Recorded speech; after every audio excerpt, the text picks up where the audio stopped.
Kahit ano pa ang gawin mo para labanan ito, kapag nandyan ng tukso, hindi ka mananalo dito at ipapahama ka pa nito. Ako nga pala si Gelson, 29 years old. Dating nakatira sa Pasig, pero ngayon ay nanunuluyan na sa Cainta.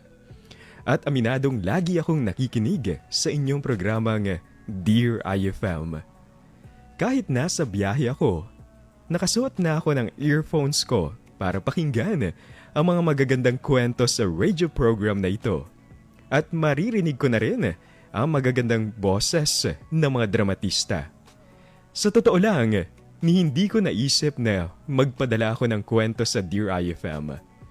Okay na akong pakinggan lang ang mga kwentong inaabangan ko sa programang ito. Pero dahil may nangyari sa akin na hanggang ngayon ay nakakaapekto pa rin sa buhay ko. Kaya naman, nagdesisyon na akong ibahagi sa inyo ang aking kwento. Kahapon ka pa namin hinihintay ni Tito ah. Ba't ngayon ka lang dumating? Kuya Jelson naman, ang aga-aga naniniramon ka na naman sa akin. Hi Kuya Gelson, good morning! Kasama mo pala yung babaeng yan. Paano magiging maganda yung morning ko nandyan yan? Grabe talaga yung kuya mo, JR! Lagi yung sungit-sungit niya sa akin. Crush din yata ako niyan Ang lakas din ng loob mo para sabihin yan, Ara. Kahit kailan hindi kita magiging type. Hindi ko nga alam kung ano ba nakita sa'yo ng kapatid ko eh. Isa pa, di hamak na mas maganda sa'yo yung girlfriend ko. Ay, masyado namang mainitin yung ulo mo, Kuya Gelson. Sige ka, kapag lagi kang ganyan, mawawala yung kagapuhan mo. Di ko kailangan yung pang-uuto mo. Tama na nga yung sagutan yung dalawa. Magsiselos na ako niyan eh. Ara, iwan mo na muna kami ni Kuya Jelson. Alam mo naman 'di ba? Kailangan ko muna siyang kausapin. Ay, oo nga pala. Sige, maiwan ko muna kayong dalawa ha. Masyadong mainit kasi sa akin yung kuya mo eh. Kaya pupunta muna ako sa banyo. Bye!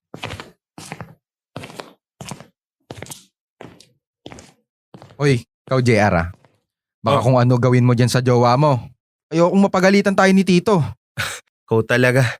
Sige ka, kapag lagi kang ganyan kay Ara, ang iisipin ko na talaga interesado ka na sa kanya. Tumigil ka nga. Kahit kailan wala akong pakialam dyan sa jowa mong malandi. Sandali lang Kuya Jelson. Kanina pa mainit yung ulo mo eh. Medyo palamigin naman natin. Sasabihin ako sa'yo eh. Importante pa naman to. Importante? Puro lakwatsa at barkada lang naman yung inaatupag mo. Makinig ka muna sa akin kuya. Yan ka na naman eh. Mainit ka pa rin eh. Pakinggan mo muna yung sasabihin ko sa'yo. Sige na nga, sabihin mo na nga yan sa akin. Bilisan mo at may gagawin pa ako. Yan! Ganyan! Gayahin mo lang ako. Laging chill lang. Ganito kuya. Si Ara kasi, nagka-problema yun sa bahay nila eh. O anong pakialam ko kung may problema siya sa pamilya niya? Kuya naman, tulungan mo na lang kami. Ganito kasi yung nangyari. Yung ka-live-in ng nanay ni Ara, natipuhan siya. Nagsumbong siya sa nanay niya imbis na kampihan siya. Ayun, pinalayas pa siya. Ano namang kinalaman ko dyan sa problema niya? Maghanap na lang kayo ng pwede niyo upahan. Dami-dami dito sa lugar natin eh. Hindi pwede kuya eh. Gagastos pa kapag ganyan. Ayaw namin yan eh. Bakit kailangan pa niya umupa kung pwede namang dito na lang siya tumira sa atin? Ano? JR naman? Babaliw ka na ba? Alam mo namang puro tayo lalaki dito eh. Oo ano ngayon?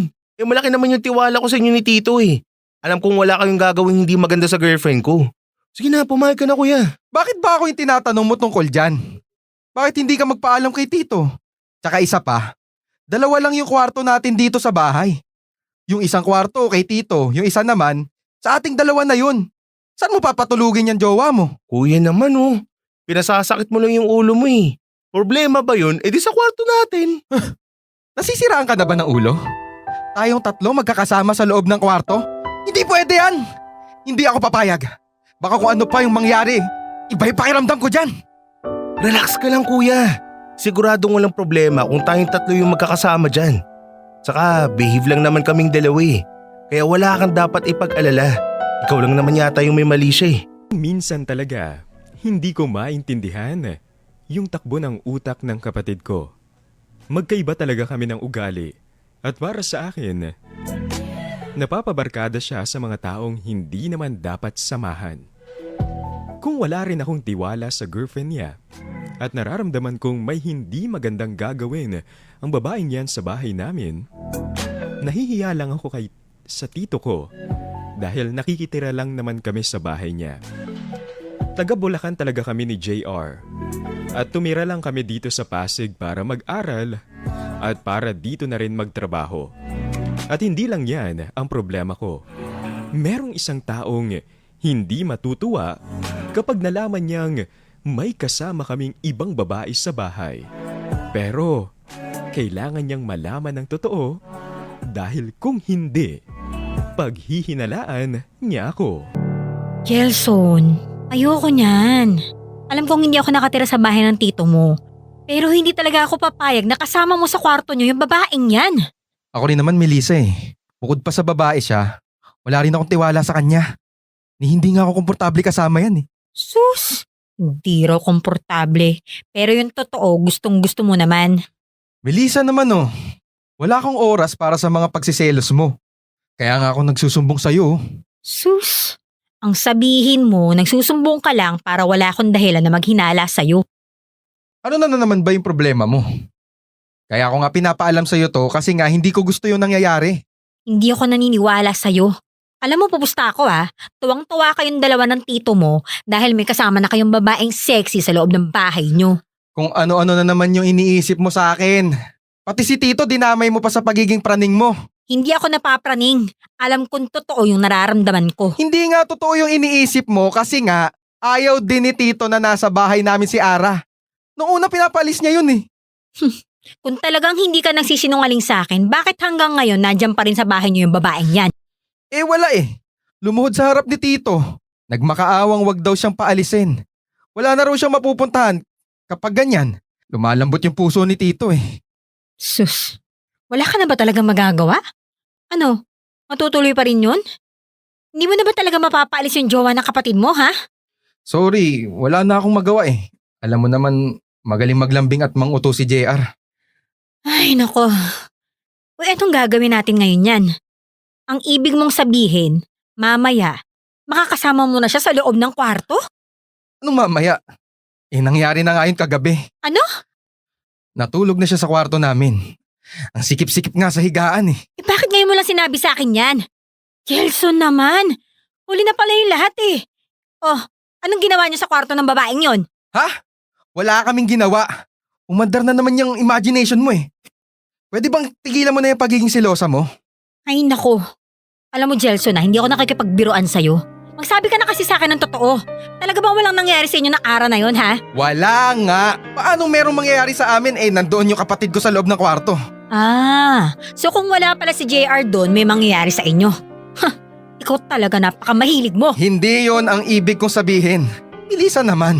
Kahit kailan, hindi ko magagawa sa'yo yan. Eh, paano ako makakasigurado na wala talaga? Alam mo namang napakasilosa kong tao, di ba? Tapos saka pa dumating ang babae niya sa kwarto nyo? Ay, hindi ko na alam kung anong dapat kong gawin para lang maniwala ka. Bakit ka ba ganyan? Hindi ko maintindihan kung saan nanggagaling yung pagsiselos mo eh. Alam mo, kahit ano pa sabihin mo, hindi ka makakalusot sa akin. Nakita kita dati. Tingin ka ng tingin dyan sa ara na yon. Kaya kahit itanggi mo, alam ko may tinatago ka rin pag nanasa sa babaeng yon. Subukan mo lang talaga lokohin ako Makakatikim ka talaga sa akin. Ito naman ang problema ko sa girlfriend ko. Wala na sa lugar ang pagiging selosa niya. Hindi ako eksperto sa psychology. Pero sa palagay ko, at pagkakakilala ko na rin sa kanya, masyado siyang nai-insecure sa ibang babae, lalo na kapag tingin niya, mas maganda yung babae sa kanya. Wala siyang tiwala sa sarili niya at hindi ko naman maintindihan kung bakit. Dahil hindi ko rin naman siya magugustuhan kung hindi siya maganda. Pinagtiyagaan ko na lang na talagang kumbinsihin siyang walang dahilan para magselo siya. Dahil alam ko sa sarili kong wala akong intensyon sa jowa ng kapatid ko. Kung ako nga lang ang masusunod, paaalisin ko talaga ang babaeng yan sa bahay namin. Pero dahil nga wala na akong magagawa sa bagay na yan, wala na akong ibang pagpipilian kung hindi makisama na lang at umasang walang mangyayaring hindi maganda. JR, wala ka na namang ginagawa eh. Pwede ba kita maistorbo sandali? Kuya naman, papahinga ako dito eh. Huwag naman ako utusan. Hindi ako yung nag-uutos, si Tito.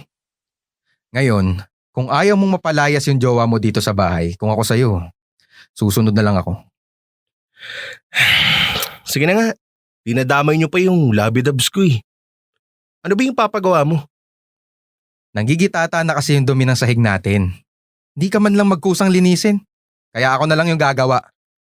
Yun naman pala eh. Wala naman pala akong gagawin eh. Anong wala? Ikaw nga pabibilhin ko ng floor wax sa tindahan.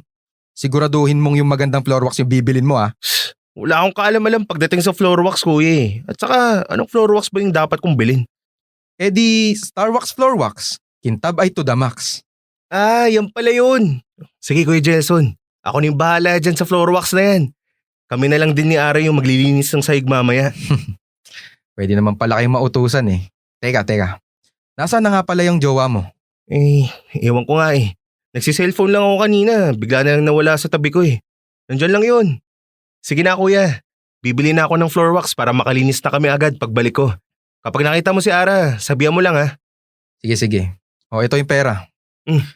Bilisan mo na para hindi na tayo mapagalitan ni Tito. Makapasok na nga muna sa kwarto. Tulog na nga muna ako.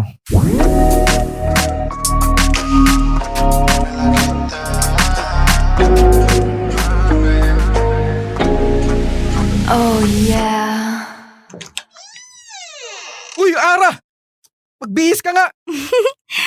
Hi, kuya. Oh, ano nangyari sa'yo? Nagulat ka ba? Sorry naghahanap kasi ako ng susuotin ko eh. Hindi ko alam na papasok ka pala dito sa kwarto. Oh, ayan. Tinakpan ko na ng tuwalya yung katawan ko. Ara naman kapag nagbibihis ka, isasara at ilalak mo yung pinto. Naabutan tuloy kita na yun. Basta!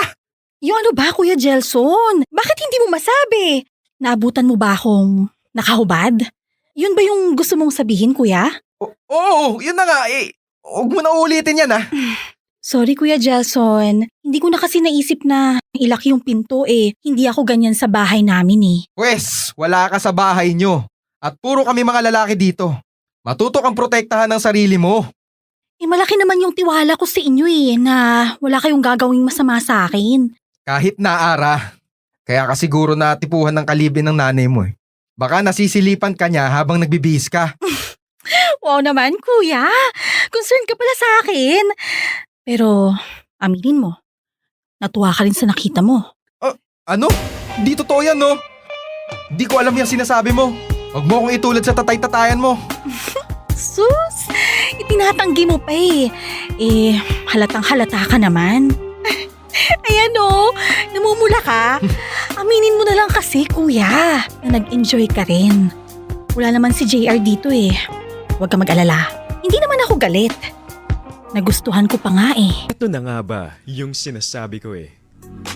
Nangyayari na nga kung ano ang kinatatakutan ko. Sino ba namang matinong babae ang magugustuhang makita ng ibang lalaki ang sarili niyang katawan? Ang dating pa nga sa akin, parang sinadya pa nga ni Ara yung nangyari. Hindi ko alam kung ano ang tumatakbo sa isip niya para pagtripan ako sa ganyang paraan. Hindi ko na lang sinabi sa kapatid ko dahil hindi ko alam kung papaniwalaan ba niya ako o baka magkaroon pa ng gulo sa bahay. Hindi ko alam kung hanggang kailan ba ako magtitiis na makasama ang babaeng ito sa bahay namin. Sa lahat-lahat ng tao, bakit siya pa ang nakasama namin ng kapatid ko sa loob ng aming kwarto? Lalong naging problemado ang pagtira ni Ara sa bahay namin. Lalo na at kasama namin siya ni JR sa loob ng kwarto namin. Naiilang tuloy ako tuwing pumapasok at humihiga ako sa kwarto namin dahil hindi ko alam kung ano ba ang susunod na gagawin ng babaeng ito. Wala pa man siyang ginagawa, pero iba na talaga ang pakiramdam ko sa kanya. Parang napapraning na nga ako sa kung ano pa ang pwede niyang gawin sa akin. Sa tuwing magkasama kami sa loob ng kwarto, kahit nandyan si JR, parang inaakit niya ako. Kapag kasama namin siyang natutulog, sexy ang pananamit niya. Kaya talagang mapapatingin ka. Maniwala kayo sa akin. Wala akong pakialam at hindi ako matutokso sa kanya. At habang tumatagal, tumitindi na ang mga ginagawa niya para makuha ang atensyon ko. Ara, natutulog ka lang naman dyan, di ba? Mag-usap nga muna tayo. Ay, ano na naman ba yan, Kuya Jelson? Ano ba problema mo sa akin? Tapatin mo nga ako. Magmula nang tumira ka sa bahay na to, kabadong-kabado na ako sa'yo eh. At bakit ka naman kinakabahan sa akin, Kuya? Wala naman akong ginagawang masama sa'yo ah. Anong wala? Parang nananadya ka na nga eh. Bakit mo iniwan yung bra at panty mo sa ibabaw mismo ng unan ko? Ah, yun ba yung ipinuputok mo sa akin? Ikaw talaga, Kuya Jelson. Mainit na naman yung ulo mo. Sino bang hindi iinit yung ulo sa ginagawa mo? Paano kung makita ni JR yung mga yan nakapatong sa unan ko? Ano na lang iisipin ng kapatid ko? Wala lang yan, Kuya. Ikaw talaga? Hindi naman siloso si JR eh. Baka nga, tumawa lang yun kapag nakita niya. Kung ikaw natatawa ka sa kalokohang ginagawa mo, pwes ako hindi. Huh? Hindi na ako natutuwa sa'yo, Ara. Tandaan mo, boyfriend mo yung kapatid ko. At may girlfriend din ako.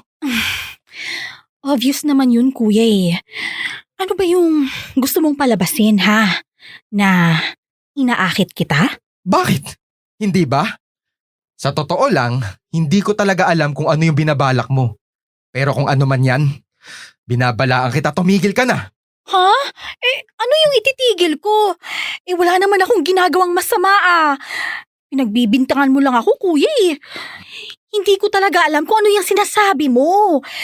Baka naman, kaya mo lang ako pinag-iisipan ng ganyan. Eh kasi, type mo talaga ako. Huwag kang magulo. Nagtitrip ka na naman eh. Huwag mo akong kilitiin. Parang tanga naman to. Ay, nangyayakap pa oh. Ano ba yan? Huwag mong hawakan yan. Huwag kang magulo. Ara! Anak ng ginagawa mo. Huwag ka nang pumalak, Kuya Jelson. Ito naman talaga yung gusto mong gawin ko sa'yo, di ba? May diferensya na ba talaga yung utak mo? Ilang beses ko bang sasabihin sa'yo na hindi ako interesado sa'yo? Wala akong gusto sa'yo. Sure ka pa talaga dyan sa sinasabi mo, Kuya Jelson? Eh bakit parang hindi naman? Parang natutuwa ka pa nga noong hinawakan ko yung ano mo eh. Tumigil ka nga dyan. Hindi ako natutuwa. Nabibisit na ako sa ginagawa mo. Katabi lang natin si JR oh. Paano kung makita niya tayo ha? Hindi ka ba kinakabahan sa ginagawa mo? Siyempre, kinakabahan din. Pero yun nga yung thrill na hinahanap ko eh. Ano kaya yung magiging reaksyon niya kapag nakita niyang kinikiliti at niyayakap kita habang hinahawakan ko yung... Tama na. Hindi ko alam kung ano pumasok dyan sa kokote mo para gawin to. Bumalik ka na nga doon sa pwesto mo. Iniistorbo mo lang yung tulog ko eh. Talaga bang nakakaistorbo ako sa'yo, Kuya? O lalo ko lang pinapainit yung gabi mo? Aminin mo na lang kasi na nag-i-enjoy ka rin sa ginagawa ko sa'yo. Hindi na talaga ako natutuwa, Ara. Iwanan lang ako ni Ara pagkatapos ko siyang bantaan. Iba talaga ang lakas ng loob ng babaeng ito. Hindi siya natatakot sa mga sinasabi ko. At parang sigurado siyang hindi siya mapapaalis sa bahay ko. Kuhang-kuha rin kasi niya ang kiliti ng tito ko at hindi ko rin maiwasang isiping baka inakit niya rin ito para makuha ang loob nito. Pero syempre, hanggat maaari, ayokong pag-isipan ng masama si tito. Malaki ang utang na loob namin sa kanya at ayoko namang magkaroon ng issue sa pamilya namin. Pero hindi talaga ako matahimik. Hindi ko na alam kung ano ang gagawin ko. Kilala ko naman ang sarili ko at alam kong hindi ako matutokso kay Ara. Pero gulong-gulo na ang isip ko. Lalaki lang din naman ako. At hanggang kailan ko kakayaning malabanan ang tukso. Ano ba, Jelson? Ano ba nangyari sa'yo? Kanina ka pa tulala ah. Hindi kita makausap ng maayos. Ano? May iniisip ka ba? Ano bang problema? Wala Melissa. Baka pagod lang ako tsaka puyat. Ang dami ko kasing ginagawa sa trabaho ko kahapon eh. Ganun ba? Oo nga. Para namumugto yung mga mata mo. Kawawa naman pala yung boyfriend ko. Oo nga eh. Kaya nga ako pumunta dito para mag-relax. Tsaka gumaganda yung pakiramdam ko kapag kasama ko yung mahal ko. Inuuto mo naman ako eh. Pero okay ka lang ba talaga? Alam mo, pakiramdam ko kasi parang may niisip kang problema eh. Wala naman. Siyempre, minsan naapektuhan. Kasi napapagalitan din ng boss kapag sumasablay ako. Ayun, hindi ko makalimutan. Kaya hirap akong matulog. Ay, grabe siguro yung boss mo, no? Napaka-ekstrikto naman niya. Ganyan din ako minsan eh. Kapag napapagalitan ako sa trabaho, iniisip ko pa rin kahit nasa bahay na ako. Ayun, di rin ako makatulog. Oo, yun nga. Yun lang talaga yung nangyayari sa akin. Kaya wala kang dapat ipag-alala sa akin. Pero bakit ganun, Jelson? Parang iba pa rin yung nararamdaman ko sa'yo eh. Ano ka ba naman, Melissa? Masyado ka namang nag-aalala sa akin. Okay nga lang ako. Lilipas din yung mga problema na yan. Kaya ko naman to eh. Hindi yun eh. Tingin ko talaga, may tinatago ka sa akin. Kaya ka ganyan ngayon eh. Kasi, nakokonsensya ka no? Ano? May nangyari na sa inyo no ara no? Ano? Saan na naman galing yun? Ikaw talaga, Melissa. Pabigla-bigla ka na lang eh. Kung ano-ano agad yung iniisip mo. Kilala kita. At matagal na tayo magkarelasyon kaya nararamdaman ko may tinatago ka sa akin. Wala akong tinatago sa'yo. Yan ka na naman eh. Umandar na naman yung pagkapraning mo. Hoy, hindi ako praning. Alam kong may hindi ka sinasabi sa akin eh. At kung lagi na lang ganito ha, mas mabuti pa siguro maghiwalay na lang tayo. Ano na naman yung sinasabi mo? Anong maghihiwalay? Melissa, huwag ka nagsasalita ng ganyan. Wala namang basehan yung pagsiselos mo eh. Itigil mo na yan. Hindi. Nagsisinungaling ka sa akin eh. Kapag talaga hindi mo sa akin sinabi ko ano yung totoo, itutuloy ko talaga yung sinabi ko sa'yo. Makikipaghiwalay ako sa'yo. Oo, sige na. Tama na yan. Kumalma ka na muna. Oo na, magsasabi na ako ng totoo sa'yo. Nakita mo na yan? Eh di tama nga yung hinala ko. May tinatago ka nga talaga sa akin. Kung hindi pa kita babantaan, hindi ka pa aamin. Hindi ko lang naman masabi sa'yo to eh. Ayoko lang naman na mag-alala ka pa. Ayoko lang na meron ka pang iniisip. Tsaka, wala naman akong kasalanan dyan eh. Hanggat hindi mo sinasabi sa akin kung ano yung totoo, ang iisipin ko talaga may kasalanan ka sa akin. Ito na nga, sasabihin ko na. Relax ka lang. Makinig ka muna sa akin. Si Ara kasi, nung natutulog kami, bigla na lang siyang tumabi sa akin habang nandun si JR. Nararamdaman ko lang na kinikiliti niya ako eh. Yumayakap siya tapos inawakan niya yung... Hayop ka talaga? Minahal pa naman kita! Tapos ganito lang yung gagawin na... Ano? Teka, Tuwang-tuwa ka pa siguro, no? Na ginawa niya yun sa'yo? Ang bababoy niya! Ang bababoy niya! Lumayas ka na nga rito! Ayoko na! Iwalay na talaga tayo! Di na lang ako nakapagsalita dahil kapag tinamaan ka na talaga ni Melissa ng matinding pagkapraning niya, hindi na talaga ako makakapagpaliwanag sa kanya. Ang akala ko, kapag pinili kong magsabi ng totoo sa kanya, hindi na niya ako paghihinalaan. Pero mas lalo pa palang lumala ang problema. Imbes na maging malinaw sa kanyang hinding-hindi ko siya pagtataksilan, lalo pa siyang naghinala sa akin. Ayaw na niyang sumagot sa mga tawag ko, kaya nalungkot talaga ako. Sana lang. Nagpapalamig lang siya ng ulo at mabigyan pa rin ako ng pagkakataon na linawin ang lahat sa kanya.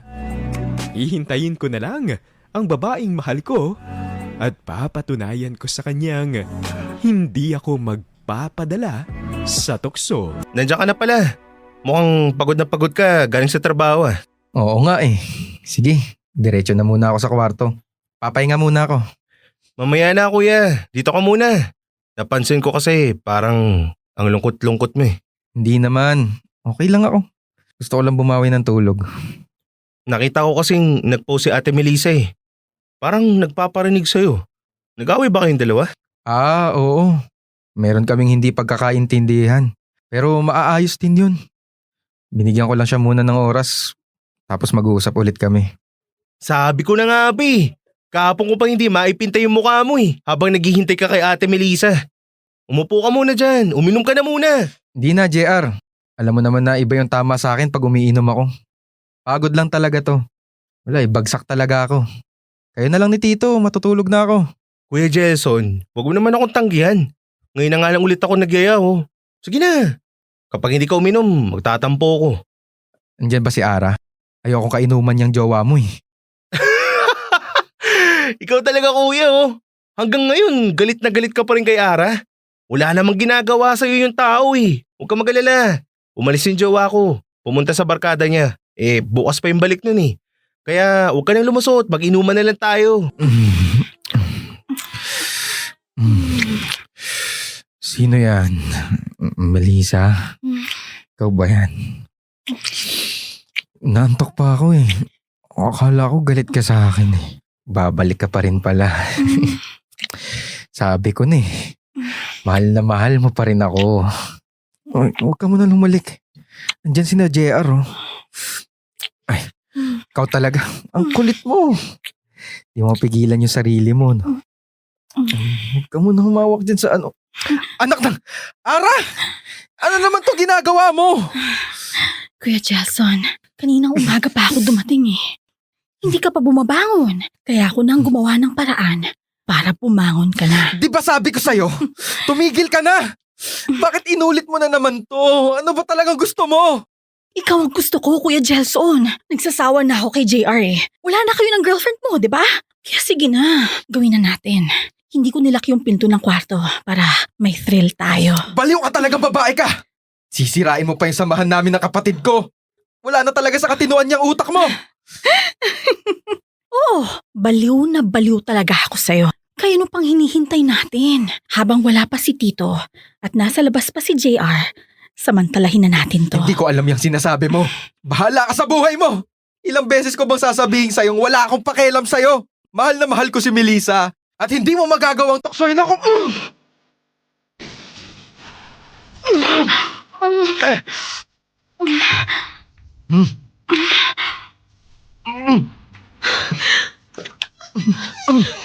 Jelson! Ara! Anong ginagawa niyo? Ang bababoy niya! Ang akala ko pa naman wala ka talagang kasalanan at napapraning lang ako. Yung pala talagang nilalako niya ako! Hindi Melissa. Mali yung intindi mo sa nakita mo. Hindi kita niloloko. Magpapaliwanag ako. Tama na! Samang-sama na ako sa mga paliwanag at palusot mo! Paliwanag na kung ano yung nakita ko. Hinahalikan mo yung babaeng yan! Ano nangyari dito? Ara, ano ginagawa mo dyan? Bakit nakapatok ka kay Kuya Jelson? Eto kasing kuya mo pag upo ko dito sa kama, bigla na lang ako niyakap. Ano? Tapos, bigla na lang akong hinalikan. Marami na rin akong pinagdaan ng pagsubok sa buhay ko. Pero eto na siguro yung parte ng buhay kong awang-awa talaga ako sa sarili ko.